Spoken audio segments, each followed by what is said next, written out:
This is your author Mark coming to you with another interesting discussion. We all know by now that the dictatorship in Syria of Bashar al Assad has fallen. Now, but you hear on such news stations as BBC, NBC, and even Fox News and all the media channels. Every everybody's dancing around. Everybody's happy that the dictator of Bashar al-Assad in Syria has fallen. Now, let me make this perfectly clear. I do not support any type of dictatorships in any country. However, what I want to do in this video is I want to examine the consequences of this of the falling of the dictatorship in Syria and what this means for us as Americans and for other people around the world. Now, we have to examine this part of the falling of the dictatorship in Syria from this point of view. That we have to examine it from several points of view, and the first thing we're going to do is examine it from now. Should any dictatorship be toppled in around the world? And in that case, I would have to say an absolute yes. For example, Saddam Hussein's regime in Iraq. Is that a good thing that Saddam Hussein was driven from power? One way looking at it, yes, and the other part of it would be no. Yes, it because let's be honest here, Saddam Hussein was a brutal dictator and he threatened his neighbors. Now, with the same token, we're going to examine Bashar al-Assad's regime in Syria. Now, in Syria is a little bit different because Bashar al-Assad's regime, everybody had education. Everybody had a job. There were no, when Bashar al-Assad was in power, there was no so-called Syrian refugees. Now, I admit he had some trouble with ISIS, just like Iraq did, and Kurds and everybody else had a problem with ISIS. Now, the thing is it a good thing to overthrow dictatorships around the world? Well, in some cases it is, but not. For example, let's look at the Syrian problem. We're examining that right now.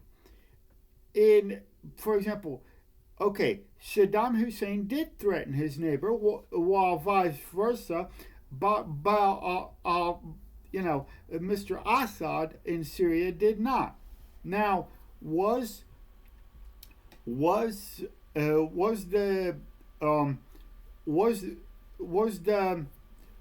there a dictatorship in Syria? Yes. Now, what I'm gonna have to say is that let's have an honest discussion here.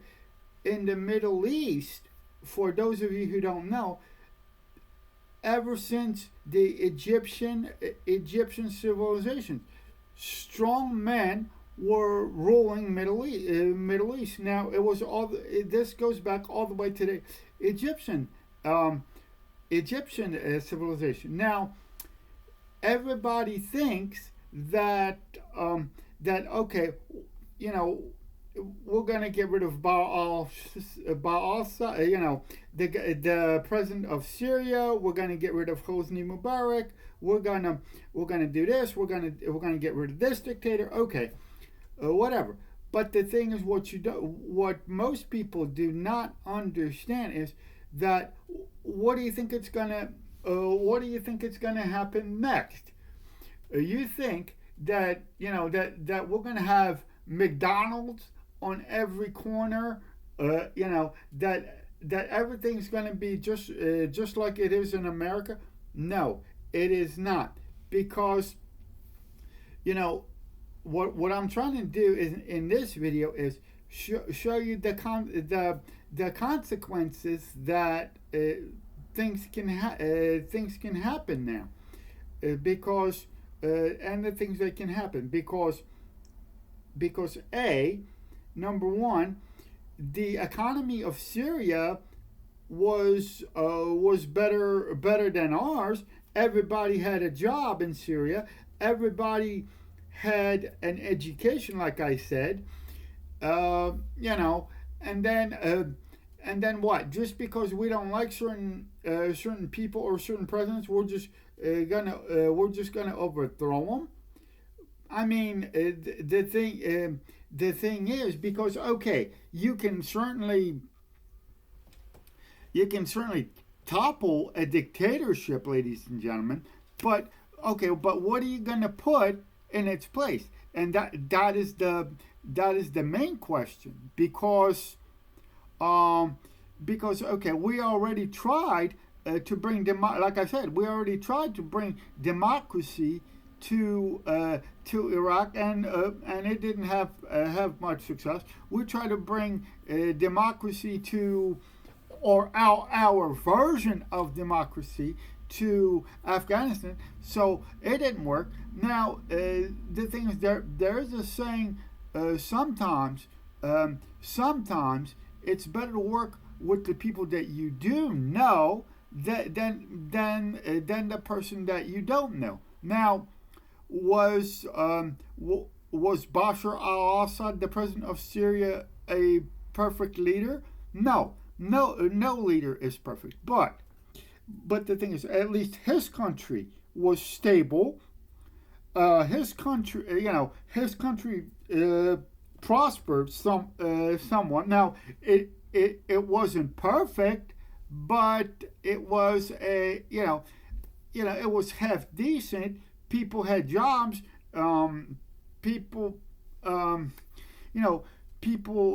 had apartments. People had cars. Now, what's going to happen now, ladies and gentlemen, is we're going to have more Syrian refugees. We're going to have the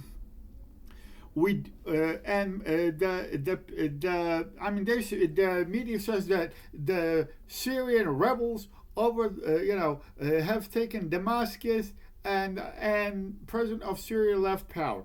Okay, but do we really know? What this group of people that's in power now, what they're all about, how they're gonna rule?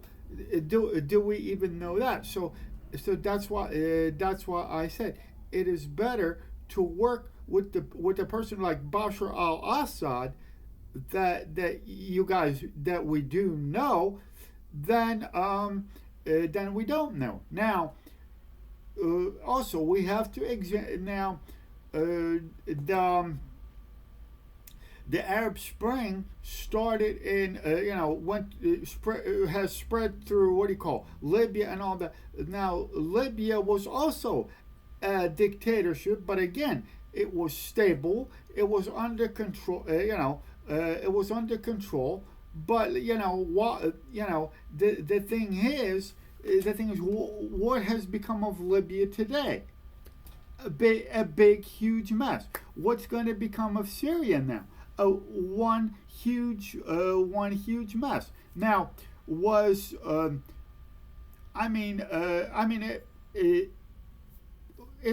is Syria better off under a dictatorship or semi-democracy? That's kind of hard to say now, because like I said, we don't know what this group that has taken power is all about. So the thing is, ladies and gentlemen, like I said, Middle East always has been ruled by strong men. Now, like I said before, is democracy going to work in the Middle East? It could, but it has to be, for example, their form of democracy, and it has to, for example, in Syria, it has to be done by Syrians. But the thing is, what really worries me is, okay, was Syria ruled by a dictatorship? Yes. Was it a stable dictatorship? Yes. Was it? Did President Assad threaten his neighbors? No. Did Saddam threaten his neighbors? Yes, and he did threaten the oil supply. But Syria didn't. Syria didn't threaten anybody. So now we have to ask ourselves this particular question, and I am gonna end it with this. I'm gonna ask you a question. So what? There's two questions that I'm gonna ask. What is next for Syria, and is democracy gonna work? And the second. And the second thing is, we have to ask ourselves, who does this Syrian conflict really benefit? And in my opinion, this doesn't benefit anybody but the crowd who's for the New World Order, global governance, etc., etc. Now, I have written several books on the issue of the New World Order and global governance. So in my opinion, and once again, who does this conflict in Syria really benefit? It doesn't benefit the Syrians. It doesn't benefit the Americans, because we, the American people, are gonna what? Our money that we don't have, ladies and gentlemen. Where is that gonna go? It's gonna definitely go to the we're going to be paying more money, more things in order to actually support the Syrians now. So what I'm saying is, what I'm trying to say is that the only benefactor to this conflict is the New World Order crowd, and people who are in favor of the what we call global governance, and people who are for